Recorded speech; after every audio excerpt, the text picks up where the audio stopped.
ಆತ್ಮೀಯ H16 news ಅರ್ಥಾತ್ ಈ ಸೀತಾರಾಮಗೆ ಸ್ವಾಗತ. ನಾನು ನಿಮ್ಮವ MI ಮಲ್ಲಪ್ಪ ಜೊತೆಯವರು. ಈ ದೇಶದ ಪ್ರಜಾತಂತ್ರ, ಪ್ರಜಾವ್ಯವಸ್ಥೆ, ಪ್ರಜಾಪ್ರಭುತ್ವ ಹೇಳಿದ್ರಿ ಚುನಾವಣಾ ಆಯೋಗದಲ್ಲಿ, ಹೌದಾ?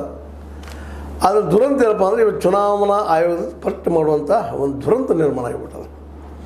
ರಾಜೀವ್ ಕುಮಾರ್ ಅಂತ ಒಬ್ಬ ಚುನಾವಣಾ ಆಯೋಗದ ಆಯುಕ್ತ, ಮುಖ್ಯ ಆಯುಕ್ತ ಏನೇನು ಮಾಡಿದರು, ಇವತ್ತು ಯಾವ ಹಂತಕ್ಕೆ ಬಂದು ನಿಂತಿದೆ ಚುನಾವಣಾ ಆಯೋಗ? ಕೇವಲ ಆಡಳಿತಾರೂಢ ಪಕ್ಷದ ಒಂದು ಏನಪ್ಪ ಗನ್ ಮ್ಯಾನ್ ಅನ್ನಂಗೆ ಆಗಿ ಹೋಗ್ಬಿಟ್ಟದೆ. BJPಯನ್ನು ರಕ್ಷಣೆ ಮಾಡುವಂಥದ್ದು ಏನೋ ಅನ್ನುವಂಥ ಮಾತುಗಳು ಎಲ್ಲ ಕಡೆ ಕೇಳಿ ಬರ್ತಾ ಇದ್ದಾವೆ. ಉಳಿದ ಯಾವ ಪಕ್ಷಗಳಲ್ಲಿ ಅವಕಾಶ ಇಲ್ಲ ಏನೋ ಅನ್ನುವಂಥದ್ದು. ಇವತ್ತಿನ ಸ್ಥಿತಿಯಲ್ಲಿ BJPಯನ್ನು ಗೆಲ್ಲಿಸುವ ಯಂತ್ರ ಮಂತ್ರ ಏನಾದರೂ ಇದ್ದರೆ ಅದು ಚುನಾವಣಾ ಆಯೋಗ. ಅದರ ಹಿಂದಿನ ಆಯುಕ್ತರಂಥ ರಾಜೀವ್ ಕುಮಾರ್ ಮತ್ತು ಇವತ್ತು ಬಂದಂಥ ಹೊಸದಾಗಿ ಜ್ಞಾನೇಶ್ ಕುಮಾರ್, ಇವ್ರ ಮೇಲೆ ಸಾಕಷ್ಟು ಆರೋಪ ಇದ್ದಾವೆ ನಮ್ಮ ರಾಜೀವ್ ಕುಮಾರ್ ಮೇಲೆ. ಇವರು EVM ಜೊತೆಗೆ VVPAT ಮಾಡಲಿಲ್ಲ ಅನ್ನುವಂಥ ಆರೋಪ ಅದು ಇವರಿಗೆ. ಹರಿಯಾಣ ಮತ್ತು ಮಹಾರಾಷ್ಟ್ರ ಚುನಾವಣೆಯಲ್ಲೇ 75 ಲಕ್ಷ ಅಧಿಕ ಮತದಾರರನ್ನು ಸೇರಿಸಿದ್ರು ಅಂತದ. ಮತ್ತು ಒಂದು ಬೂತಿಗೆ 1200 ಮ್ಯಾಕ್ಸಿಮಮ್ ಅಂಥದ್ದು 1500 ಮತದಾರರನ್ನು ಸೇರಿಸಿದ ಆರೋಪದ. ಯಾಕೆ ಇದೆಲ್ಲ ಮಾಡಿದರು? ಮತ್ತು ಕೇವಲ 2 ತಿಂಗಳಲ್ಲೇ ಲೋಕಸಭಾ ಚುನಾವಣೆಯಿಂದ ನಮ್ಮ ವಿಧಾನಸಭಾ ಚುನಾವಣೆ ಒಳಗೆ 74 ಲಕ್ಷ 75 ಲಕ್ಷ ಮತದಾರರು ಹೆಂಗೆ ಹೆಚ್ಚಾದರು? ಮತ್ತು ದಿನದ ಕೊನೆಯ ಒಂದು ತಾಸಿನಲ್ಲೇ ಯಾವ ಆಧಾರದ ಮೇಲೆ 74 ಲಕ್ಷ ಓಟುಗಳು ಅಧಿಕ ಆಗಿ ಬಂದು ಎಲ್ಲ ಕಡೆ. ಅನೇಕ ಪ್ರಶ್ನೆಗಳು, ಇದಕ್ಕೆ ಯಾವ ಉತ್ತರ ಇಲ್ಲ. 7C ಫಾರ್ಮ್ ನಿಮ್ಗೆ ಸಿಗೋದಿಲ್ಲ, ನಿಮಗೆ ಅದರದ್ದು ಡಾಟಾ ಇಲ್ಲ, ಹೋಗಿಬಿಟ್ಟದ ಗಾಯಬ್. ಇದೇ ಉತ್ತರ. ಇದನ್ನು ರಿಕ್ಕಾಗಿ ಕಾಂಗ್ರೆಸ್ ಕೇಳಿಕ್ಕೆ ಶುರು ಮಾಡಿದ ತಕ್ಷಣ ಕಾನೂನು ಮಾಡಿಬಿಟ್ರು ನಮ್ಮ ಮಹಾಶಯ ಮೋದಿ ಅವರು. ಯಾವುದೇ ದಾಖಲಾತಿಗಳನ್ನು ಒದಗಿಸಲಾಗುವುದಿಲ್ಲ, ಕೊಡಕೂಡದು ಅಂತೇಳಿ. ಅದು ನಿಮಗೆ ಗೊತ್ತದ. ಹೇಗೋ ಏನೋ ಮಾಡಿ ನಮ್ಮ ರಾಜೀವ್ ಕುಮಾರನ ಉಳಿಸೋಕೆ ಪ್ರಯತ್ನ ಮಾಡಿದರು. ಯಾಕಂದ್ರೆ ದೊಡ್ಡ ಅವ್ಯವಹಾರ ನಡೆದಂತೆ ಸುಳ್ಳೇನಲ್ಲ, ನಿಶ್ಚಿತನ. ಅದು ಮತ್ತೆ ಸುಪ್ರೀಂ ಕೋರ್ಟ್ ಹೋಯಿತು, ಮತ್ತು ಅಲ್ಲಿ ಸುಪ್ರೀಂ ಕೋರ್ಟಿಂದ ಮತ್ತೆ ಇವತ್ತು ಹೈಕೋರ್ಟಿಗೆ ಬಂದದ. ರಾಜೀವ್ ಕುಮಾರ್ನ ಉಳಿಸನ್ನು ದಾಳಿಸಿದರು, ನಿವೃತ್ತಿಯಾಗಿ ಹೋಗಿಬಿಟ್ಟಿದ್ದಾರೆ ಇವತ್ತು ಅವರು ಮುಖ್ಯ ಚುನಾವಣಾ ಆಯುಕ್ತರು. ಈ ಹೊಸದಾಗಿ ಬಂದ ಜ್ಞಾನೇಶ್ ಕುಮಾರ್ ಅವರು ಏಕ್ದಮ್ ಇಲ್ಲ, ನಾವೆಲ್ಲ ಡಾಕ್ಯುಮೆಂಟ್ಸ್ ಕೊಡ್ತೀವಿ, ಎಲ್ಲ ಅದಾವೆ ನಮ್ಮಲ್ಲೇ ಡಾಕ್ಯುಮೆಂಟ್ಸ್ ಅನ್ನೋ ಮಾತು ಮಾತಾಡೋ ಮೂಲಕ ಅದಕ್ಕೆ 3 ತಿಂಗಳ ಅವಧಿನ ಕೊಟ್ಟದ ಹೈಕೋರ್ಟು. ನಿಮ್ಮೆಲ್ಲ ಡಾಕ್ಯುಮೆಂಟ್ಸ್ಗಳು ನಮ್ಗೆ ಕೊಡಬೇಕಿಲ್ಲ ಅಂತ. ಮತದಾರ ಯಾದಿ ಮೊದಲು ಕೊಡಬೇಕು. ಮತದಾರ ಯಾದಿಯಲ್ಲೇ ಯಾವ ರೀತಿ 2 ತಿಂಗಳಲ್ಲ 75 ಲಕ್ಷಕ್ಕೂ ಅಧಿಕ ಮತದಾರ ಆದರೂ ಅನ್ನೋ ಅಲ್ಲಿ ಹುಡುಕುವಂಥ ಪ್ರಯತ್ನ ನಡೀತದೆ. ಅಲ್ಲಿ ಗೊತ್ತಾಗಿಬಿಡುವಂಥದ್ದು. ಮುಂದೆ 17C ಫಾರ್ಮ್ ಆಯಾ ಬೂತ್ಗಳಲ್ಲಿರುವಂಥದ್ದು ಲಾಸ್ಟಿಗೆ ಎಷ್ಟು ಅದು ಏನು ಟೋಟಲ್ ಓಟುಗಳು ಎಷ್ಟು ಅದು ಅದನ್ನು ಸಹಿತ ಕೊಡಿದ್ರು ಅಂತ ಹೇಳಿಬಿಟ್ಟಿದ್ದಾರೆ. ಇವೆರಡರ ಜೊತೆಗೆ ಫುಟೇಜಸ್ ಯಾವ ಮತದಾರರು ಯಾರು ಓಟ್ ಹಾಕಿದಾರೋ ಇದನ್ನು ಕೊಡ್ತಾರೆ ಅನ್ನೋದು. ಇದು ಕೊಡಕೂಡದು ಅಂತ ಕಾನೂನು ಮಾಡಿ ರಾಜೀವ್ ಕುಮಾರ್ನ ದಾಳಿಸಿದ್ರು ನಮ್ಮ ಮೋದಿಯವರು. ಇವರೆಲ್ಲ ಕೊಡೋದಂತ ಹೇಳಿದ್ದಾರೆ. ಹೀಗಾಗಿ ಜ್ಞಾನೇಶ್ ಕುಮಾರ್ ಅವರು ನಮ್ಮ ಮೋದಿಯವ್ರನ್ನ ಸಿಗಿಸಿಬಿಟ್ರಾ ಅಂತೇಳಿ. ಅದ್ರ ಒಂದು ಮಾತು ಮಾತ್ರ ಸತ್ಯ. ಇವೆಲ್ಲ ನಡೆಗಳನ್ನ ಇವತ್ತು ಚಾಲೆಂಜ್ ಮಾಡಿದ್ದಾರೆ ನಮ್ಮ ಕಾಂಗ್ರೆಸ್ಸಿಗರು. ಹೀಗಾಗಿ ನಮ್ಮ ಮೋದಿ ಅವರಿಗೆ ಇದು ದೊಡ್ಡ ಕಷ್ಟ. ಯಾಕಂದ್ರೆ ಒಂದು ವೇಳೆ ಪ್ರೂವ್ ಆದ್ರೆ ಮತ್ತೊಮ್ಮೆ ಚುನಾವಣೆ ಆಗುವಂಥದ್ದು ಅಲ್ಲಿ ಸಾಧ್ಯತೆಗಳಿದ್ದಾವೆ. ಇಲ್ಲ ಎರಡನೇದಾಗಿ ಗೆದ್ದಂಥ ಪಾರ್ಟಿ ಯಾರಿದ್ದಾರೆ ಅವ್ರು ಕೊಡುವಂಥದ್ದು. 20 ಕ್ಷೇತ್ರಗಳಲ್ಲಿ ಅಪರಾಧ ಆಗ್ಯದ ಹರಿಯಾಣದಲ್ಲಿ ಅಂತೇಳಿ ಆರೋಪದ. 20 ಡಾಕ್ಯುಮೆಂಟ್ಸ್ ಸಹಿತ ಕೊಡೋ ಪ್ರಯತ್ನ ಮಾಡಿದ್ದಾರೆ ಕಾಂಗ್ರೆಸ್ಸಿಗರು. ಮಹಾರಾಷ್ಟ್ರದಲ್ಲಂತೂ ಸಾಕಷ್ಟು ಆಗಿದೆ. 75 ಲಕ್ಷ ಮತದಾರರು ಹೆಚ್ಚಾಗಿದ್ದಾರೆ, ಅದಕ್ಕಾಗಿದ್ದಾರೆ.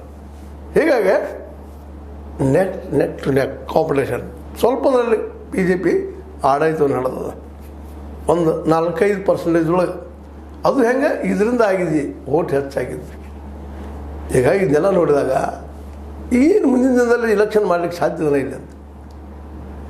ಆಲ್ರೆಡಿ ಸುಪ್ರೀಂ ಕೋರ್ಟ್ನಲ್ಲೇ ಈ ವಿಷಯದ ಬಗ್ಗೆ ಚರ್ಚೆನೂ ಆಗಿದೆ. ಸುಪ್ರೀಂ ಕೋರ್ಟ್ ಯಾಕೋ ನಮ್ಮ ಹಿಂದೆ ಇದ್ದಂತಹ CJI ಅವರು ಸಹಿತ ಯಾಕೋ ಮನಸ್ಸು ತೋಳಲ್ಲಿ ಚಂಚೂಡವರು ನಿಜವಾಗಿ ಆವತ್ತು ದಾರಿ ಮಾಡಿ ಕೊಡಬಾರ್ದಾಗಿತ್ತು ಅವರು ಯಾವುದೇ ಪಕ್ಷಕ್ಕಾದರು.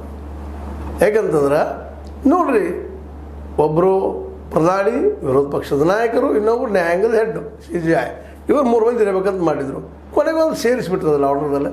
ಇದನ್ನು ಬೇಕಾದ್ರೆ ಅಮೆಂಡ್ ಮಾಡ್ಬೋದು, ತಿದ್ದಬಹುದು ಅಂತೇಳಿ ಅದು ಹಾದಿ ಮಾಡಿಕೊಡ್ತು. ಹೀಗಾಗಿ ತಮ್ಮ ಬೇಕಾದಂಗೆ ಹಾದಿ ಮಾಡ್ಕೊಂಡ್ಬಿಟ್ರು. ತಾವು ನಮ್ಮ ಕ್ಯಾಬಿನೆಟ್ದ ಮನುಷ್ಯರು, ಯಾರೋ ಮಿನಿಸ್ಟರು, ನಂತರ ನಮ್ಮ ಒಬ್ಬರು ವಿರೋಧ ಪಕ್ಷದ ನಾಯಕರು. ಇವತ್ತು ಏನಾಯಿತು, ತಮ್ಗೆ ಬೇಕಾದಂಗೆ ಹಾಕೊಂಡು ಹೋಗಿಬಿಡ್ತು. ತಮ್ಗೆ ಬೇಕಾದಂಥ ಜ್ಞಾನೇಶ್ ಅವ್ರನ್ನ ಏಕಾಗಿ ತೊಗೊಂಡ್ರು, ಅದನ್ನು ಚಾಲೆಂಜ್ ಮಾಡಿದ್ದಾರೆ ಇವತ್ತು ಕೋರ್ಟ್ನೆಲ್ಲ. ಇವೆಲ್ಲ ಚರ್ಚೆ ಜೋರು ನಡೆದವು ಕೋರ್ಟ್ನೆಲ್ಲ. ಈ ಮಧ್ಯದಲ್ಲಿ ಜ್ಞಾನೇಶ್ ಕುಮಾರ್ ಅವರು ನಾನು ಡಾಕ್ಯುಮೆಂಟ್ಸ್ ಕೊಡ್ತಾನಿದ್ದು ಒಂದು ರೀತಿಯಿಂದ BJPಗೆ ದಿಗಲು ಬಿದ್ದಂಗೆ ಹೋಗ್ಬಿಟ್ಟದ. ಸಪೋಸ್ ಎಲ್ಲ ದಾಖಲೆಗಳನ್ನು ಕೊಟ್ಟರೆ ನಿಶ್ಚಿತವಾಗಿಯೂ ಇವು ತಪ್ಪಿತಸ್ಥರು ಅನ್ನೋದು ಪ್ರೂವ್ ಆಗ್ತದೆ. ಯಾಕಂದ್ರೆ ರಾಜೀವ್ ಕುಮಾರ್ ಅವರೆಲ್ಲ ಮುಚ್ಚಿಟ್ಕೊಂಡು ಬಂದಿದ್ರು ಇಲ್ಲಿವರೆಗೆ, ಹಿಂದೆ ಹಾಕೋದು ಬಂದಿದ್ರು. ಇವತ್ತು ರಾಜೀವ್ ಕುಮಾರ್ ಅವರು ಇಲ್ಲಲ್ಲೇ ಅವ್ರ ಜಾಗದಲ್ಲಿ ಬಂದಂಥವ್ರು ಜ್ಞಾನೇಶ್ ಕುಮಾರ್ ಅವರು, ರಾತ್ರಿ ಬಂದಂಥವ್ರು. ಅದು ಚಾಲೆಂಜ್ ಇದೆ ಇವತ್ತು ಕೋರ್ಟ್ನಲ್ಲ. ಒಟ್ಟಾರೆಯಾಗಿ ಈ ದೇಶದ ಪ್ರಜಾಪ್ರಭುತ್ವ ಇವತ್ತು ಈ ಚುನಾವಣಾ ಆಯೋಗದ ಆಯುಕ್ತರ ಕೈಯಿಲ್ಲದನ ಅನ್ನೋದು ಪ್ರಶ್ನೆಗೆ ಹೌದು ಅನ್ನೋದು ಉತ್ತರ ಸಾಕಷ್ಟು ಬರ್ತಾಯಿದೆ. ಪ್ರಶಾಂತ್ ಭೂಷಣ್ ಅವರಾಗಿರ್ಬೋದು, ಈ ನಾಡಿನ ಈ ದೇಶದ ಅನೇಕ ದಿಗ್ಗಜ ವಕೀಲರು, ಅಡ್ವೊಕೇಟ್ಸ್ಗಳು ಇವತ್ತು ವಾದ ಮಾಡ್ತಾಯಿದ್ದಾರೆ ಇದು ಅನ್ಯಾಯ ಆಗ್ಯದ ಅಂತೇಳಿ. ಯಾಕಂದರೆ ಪ್ರಜಾಪ್ರಭುತ್ವ ಉಳಿಬೇಕಾಗಿದೆ, ನಮ್ಮನೆ ಉಳಿಬೇಕಾಗಿದ್ರೆ ಅಲ್ಲೇ ಪಾರದರ್ಶಕವಾಗಿ ಎಲೆಕ್ಷನ್ ಆಗಬೇಕಾಗ್ಯದ. ಇವತ್ತಿಗೂ ಡಿಮಾಂಡ್ ಅದ, ನಿಮ್ಮ ಬ್ಯಾಲೆಟ್ ಭಾಳ ತಿರುಕಾಲ ಆಗ್ತದೆ, ಅಡ್ಡಿ ಇಲ್ಲ. VVPAT ಯಾಕೆ ಹಾಕಬಾರ್ದು? EVM ಜೊತೆಗೆ ಪ್ರತಿ EVMಗೊಂದು VVPAT ಖರ್ಚು ಭಾಳ ಆಗ್ತದೆ ಅಲ್ರಿ. ದೇಶದ ಪ್ರಜಾಪ್ರಭುತ್ವ ಉಳಿಬೇಕಲ್ರಿ, ಸಮಯ ಭಾಳ ತಿಂತದೆ. ಮತ್ತು ಸಮಯ ತಿನ್ನೋದನ್ನ ಅದು, ಆದರೆ ಪರ್ಫೆಕ್ಟ್ ಆಗ್ತದೆ ಕೆಲಸ ಯಾಂತ್ರಿಕವಾಗಿ. ಯಾವ ಓಟು ಯಾರಿಗೆ ಬಿದ್ದದು ಯಾರಿಗಿಲ್ಲ ಸ್ಪಷ್ಟ ಗೊತ್ತಾಗಿಬಿಡ್ತದೆ, ರೆಕಾರ್ಡ್ ಸಿಗ್ತದೆ ಪಾರದರ್ಶಕವಾಗಿ. ಮೋದಿಯವರ ಆಳಲ್ರಿ, ಜನಕ್ಕೆ ಬೇಕಾದ್ರೆ ಮೋದಿ ಆಳಲಿ ಅವರ. ಅದು ಎಲೆಕ್ಷನ್ ಹೆಂಗೆ ನಡಿಬೇಕು, ಪಾರದರ್ಶಕ ನಡಿಬೇಕು, ನಡಿಬಾರ್ದು ಅಂದಾಗ ಮಾತ್ರ ಪ್ರಜಾಪ್ರಭುತ್ವ ನಡೀಲಿಕ್ಕೆ ಸಾಧ್ಯ ಇಲ್ಲ. ಆದರೆ ಇನ್ನೊಂದು ಚೀನಾನೋ ರಷ್ಯಾನೋ ಮತ್ತೊಂದು ಡಿಕ್ಟೇಟರ್ ದೇಶ ಆಗೋದಿಲ್ಲ, ಎರಡು ಮಾತೇ ಇಲ್ಲ. ಚೀನಾದಲ್ಲಿ ಮ್ಯಾನ್ ಪವರ್ ಸಾಕಷ್ಟದ, ದುಡಿ ಹುಮ್ಮಸ್ಸದಲ್ಲಿ ಜನರಿಗೆ. ಅಲ್ಲಿ ಡಿಕ್ಟೇಟರ್ ಇದ್ರೆ ದುಡಿತಾ ಇದ್ದಾರೆ ಪಾಪ ಅನಿವಾರ್ಯ ಪ್ರಾಣಿಗಳಂಗೆ. ರಷ್ಯಾದಲ್ಲಿ ಅದ ಪರಿಸ್ಥಿತಿ ಅದ. ಆದರೆ ರಷ್ಯಾದಲ್ಲೇ ಚೀನಾದಲ್ಲಿ ನಮಗಿಂತ ಹೆಚ್ಚಿಗೆ ನೈಸರ್ಗಿಕ ಸಂಪತ್ತು ಅದ, ಜೊತೆಗೆ ದುಡಿಯುವ ಮನಸ್ಸುಗಳಿದ್ದಾವೆ, ಶಕ್ತಿ ಅದ, ಎನರ್ಜಿ ಅದ. ಹೀಗಾಗಿ ನಮಗಿಂತ ಮುಂದೆ ಹೋಗ್ತಾ ಇದ್ದಾರೆ ನಾವು. ರಷ್ಯಾದ ಜಗದ 6ನೇ ಒಂದು ಭಾಗದ ಇಡೀ ವಿಶ್ವದ ಅತಿ ಹೆಚ್ಚು ನೈಸರ್ಗಿಕ ಸಂಪತ್ತನ್ನು ಹೊಂದಿದ್ದು ಅದು ನಡೀತದೆ. ಅದು ನಮ್ಮಲ್ಲಿ ಹಂಗಿಲ್ಲ, ನಾವು ಬಡತನ ಹೆಚ್ಚಾಗ್ಯದ. 90% ಜನ ಇವತ್ತು ಸಹಿತ ಅಸಂಘಟಿತ ಕಾರ್ಮಿಕರಿದ್ದಾರೆ. ಅವ್ರ ಬದುಕು ನರಕ ಆಗ್ಯದ, ಅಕ್ಷರಶಃ ನರಕ ಆಗ್ಯದ. ಭಾಳಷ್ಟು ಜನ ದಿನದ 8-10 ತಾಸು ದುಡಿದ್ರು ಹೊಟ್ಟೆ ತುಂಬಲಾರಂಥ ಸ್ಥಿತಿ ಅವ್ರು ಬಂದು ನಿಂತ್ಬಿಟ್ಟದ. ಮಾರ್ಕೆಟ್ ಸಿಕ್ಕಾಪಟ್ಟೆ ಹೈ ಆಗ್ಯದ. ಇಂಥ ಪ್ರಸಂಗದಲ್ಲೇ ಇಲ್ಲಿ ಒಂದು ಪಕ್ಷ ತನಗೆ ಬೇಕಾದಂಗೆ ಆಯ್ಕೆಯಾಗಿ ಬರ್ತದಪ್ಪ ಅಂತಂದ್ರೆ ಮತ್ತು ಕೊನೆಗೆ ಬಂದು ಇಲ್ಲ ಜನ ಆರಿಸಿದ್ರೆ ನಾವು ಬೇಕಾದ ಕಾನೂನು ಮಾಡ್ತೀವಿ ಅಂತೇಳಿ ಎಲೆಕ್ಷನ್ ಕಮಿಷನ್ ಕಾನೂನು ತಿದ್ದೆ ಅನುಕೂಲ ಮಾಡಿಕೊಡುವಂಥ ಸಿಚುವೇಶನ್ ನಾವು ಇವತ್ತು ನೋಡ್ತಾ ಇದ್ದೀವಿ. ಇವತ್ತು ದೇಶದ ಯಾವುದೇ ಒಂದು ಸ್ವಾಯತ್ತ ಕಮಿಟಿ, ಅದು ಸಮಿತಿ ಯಾವ ಸ್ವಯಂ ಅಧಿಕಾರದಿಂದ ಉಳಿದಿಲ್ಲ. ಇವತ್ತು ED ಆಗಿರ್ಬೋದು, CBI ಆಗಿರ್ಬೋದು, ಅದರ ಜೊತೆ IT ಆಗಿರ್ಬೋದು. ಕರ್ನಾಟಕದಲ್ಲೂ ಅದ ಪರಿಸ್ಥಿತಿ, ಲೋಕಾಯುಕ್ತ ಸಹಿತ, ಅದು ಇನ್ನುಳಿದ ಸಂಸ್ಥೆಗಳು ಸಹಿತ ಆಯಾ ಆಳುವ ಸರ್ಕಾರಗಳು ಕೈಗೊಂಬಳಾಗಿ ಹೋಗ್ಬಿಟ್ಟಿದೆ ಇವತ್ತು. ಹಿಂಗಿದ್ದಾಗ ಈ ದೇಶ ಉಳಿದಿದೆ ಹೆಂಗೆ? ಚುನಾವಣಾ ಆಯೋಗದಂತೆ ಪೂರ್ತಿಯಾಗಿ ಇವತ್ತು ಕೇಂದ್ರ ಸರ್ಕಾರ ಕೈಗೊಂಬಾಗ್ಯದ. ಇಂಥ ಸಂದರ್ಭದಲ್ಲಿ ಹೈಕೋರ್ಟ್ ಇದ್ದಿದ್ದು ಆರ್ಡರ್ ಮಾಡಿದ 3 ತಿಂಗಳು ಇವೆಲ್ಲ ಡಾಕ್ಯುಮೆಂಟ್ಸ್ ಕೊಡಬೇಕು. ನೀವು ಮತದಾರ ಯಾದಿ ತರಬೇಕು, ಮೇಲೆ ಒಂದು ಹರಿಯಾಣ, ಇನ್ನೊಂದು ಮಹಾರಾಷ್ಟ್ರದ್ದು ಮತದಾರ ಯಾದಿ ಜೊತೆಗೆ ಈ ಒಂದು ಏನಪ್ಪ ಅಂದ್ರೆ ಎಲೆಕ್ಷನ್ ಸಂದರ್ಭದಲ್ಲಿ ವಿಡಿಯೋಗಳು ಮಾಡಿದಂತಹ CCTV ಕ್ಯಾಮ್ರಾದಿದ್ದಂಥ ಫುಟೇಜಸ್ಸು ಇವು ತರಬೇಕು. 17 ಫಾರ್ಮ್ ತರಬೇಕು ಪ್ರತಿ ಬೂತಿಂದು, 17C ಫಾರ್ಮ್. ಮತ್ತು ಕೊನೆಯ ಒಂದು 2-3 ತಿಂಗಳಲ್ಲಿ 75 ಲಕ್ಷ ಮತದಾರ ಹೆಚ್ಚಾದರು. ಮತ್ತು ಕೊನೆಯ 1 ತಾಸಿನಲ್ಲಿ 75 ಲಕ್ಷ ಮತಗಳು ಬಂದು ಓಟಿಗೆ, ನಮ್ಮ ಬೂತಿಗೆ. ಎಲ್ಲಿದು ಬಂದು, ಹೆಂಗೆ ಬಂದು, ಯಾವ್ಯಾವ ಇದನ್ನು ಸಹಿತ ಕೇಳುವಂಥದ್ದು ಆ ಫುಟೇಜಸ್ಸು ಎಲ್ಲನೂ ಇವಕ್ಕೆ ತೆಗೆದುಕೊಳ್ಬೇಕಂದಾಗ ಜ್ಞಾನೇಶ್ ಕುಮಾರ್ ಅವರು ಅದಾವ ತೆಗೆದುಕೊಳ್ತೀವಿ. ಯಾಕೆ ಡಿಲೀಟ್ ಮಾಡಲಿಕ್ಕೆ ಬರೋದಿಲ್ಲ, ಅದನ್ನು ಸಾಧ್ಯನೇ ಇಲ್ಲ. ಅಪ್ಲೋಡ್ ಮಾಡಲಿಕ್ಕೆ ಬರೋದಿಲ್ಲ, ಡಿಲೀಟ್ ಮಾಡೋಕ್ಕೂ ಬರೋದಿಲ್ಲ. ಎಲ್ಲಿ ಹೋಗ್ತದೆ ನಮ್ಮ electronically we are strong today, ಭಾಳ ಗಟ್ಟಿಗರಾಗಿದೆ. ಇಂಥ ಪ್ರಸಂಗದಲ್ಲೇ ಇವತ್ತು ಜ್ಞಾನೇಶ್ ಕುಮಾರ್ ಒಪ್ಕೊಂಡಿದ್ದಾರೆ. ಮೋಸ್ಟ್ಲಿ ಸಿಕ್ಕು ಅಂತಂದ್ರೆ ಅಲ್ಲಿ ಏನು ನಡೆದದು ಗೊತ್ತಾದ್ರೆ ಇಡೀ ವಿಶ್ವನ ಬೆಚ್ಚಿ ಬೀಳುವಂಥ ಪ್ರಸಂಗ ಬರ್ತದೆ. ಭಾರತ ಪ್ರಜಾಪ್ರಭುತ್ವಕ್ಕೆ ಹಂತಕ್ಕೆ ಬಂದಿತ್ತ ಅಂತ ನಿಟ್ಟುಸಲ್ಬಿಡುವಂಥ ಪ್ರಸಂಗ ಬಂದಿರ್ಬೋದು. ಏನೋ ಆಗಲಿ ನೋಡ್ಬೇಕಿಷ್ಟ.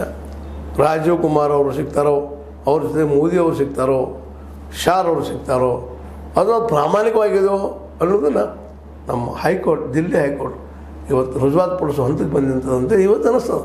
ನೋಡೋಣ ಅಲ್ಲಿವ್ರು ಏನೇನು ಆಗ್ತದೆ ಗೊತ್ತಿಲ್ಲ. ಯಾಕಂದ್ರೆ ಶಾ ಮತ್ತು ಮೋದಿ ಅವ್ರ ಜೋಡಿ ಯಾವಾಗಲೂ ಇಲ್ಲೇ ಜುಮ್ಲಾಗಳು ನಿರ್ಮಾಣ ಮಾಡುವಂಥ ಸರ್ಕಾರ ಅನ್ನೋದು ಎರಡು ಮಾತಿಲ್ಲ ಅನ್ನೋದು ನೀವು ಗೊತ್ತದ. ಮತ್ತು ಜೂಟ್ ಬಲೋ ಅನ್ನೋ ಶಬ್ದಗಳನ್ನು ನಾವು ಬಳಸಿದ್ದಾರೆ. ಅದನ್ನು ಕರೆ ಮಾಡುವಂಥ ಸರ್ಕಾರ ಇದಾಗ್ಯದ. ಹೀಗಾಗಿ ನಮ್ಮ ಪ್ರಜಾಪ್ರಭುತ್ವ ಇವತ್ತು ಏನಪ್ಪ ಅಂದ್ರೆ ಅಳ್ಳಂಕದ ಸ್ಥಿತಿಯಲ್ಲಿದೆ. ಇದರ ಗತಿ, ಇದರ ಭವಿಷ್ಯ ಏನು ಅನ್ನೋದು ಮತದಾರ ಕೈಯಿರೋದು ಅಂತ ಹೇಳ್ತಾ, ಇದು ನಿಮಗೆ ಲೈಕ್ ಆಗಿರ್ಬೋದು. ಲೈಕ್ ಮಾಡಿ, ಶೇರ್ ಮಾಡಿ, ಕಮೆಂಟ್ ಮಾಡಿ, ಜೊತೆ ಸಬ್ಸ್ಕ್ರೈಬ್ ಆಗೋದನ್ನು ನಿಲ್ಲಿಸ್ಲಿಕ್ಕೆ ಹೋಗಬೇಡ್ರಿ. H16 ನ್ಯೂಸ್ ಅರ್ಥಾತ್ ಸೀತಾರಾಮ್, ಇದು ಸತ್ಯದ ಕೈಗಿರಲಿ. ವಂದನೆಗಳು.